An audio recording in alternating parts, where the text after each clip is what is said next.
সকাল চলে এসেছি মা ভবতারিণীর দর্শনে। আমি এখন বড় মার মন্দিরের ওইদিকে যাওয়ার সময় হচ্ছে না বলে, তাই মা তো সবাই সমান, মাকে ভক্তি করে ডাকলেই মা সবাইকে সবার মনের ইচ্ছা পূর্ণ করবে। তাই সকাল সকাল চলে এসেছি মা ভবতারিণীর কাছে মায়ের দর্শন করতে, যেখানে ঠাকুরমশাই এখন পুজো করছে।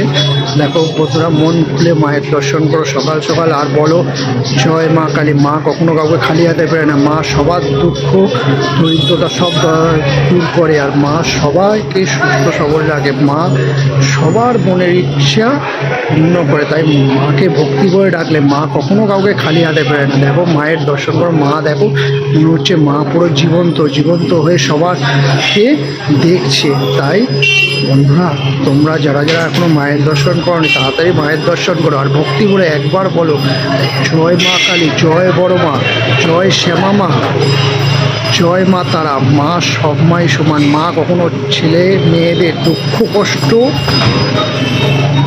দেখে থাকতে পারে না, আর মা কখনো কাউকে খালি হাতে ফেরায় না। মা সবার দুঃখ নিবারণ করে।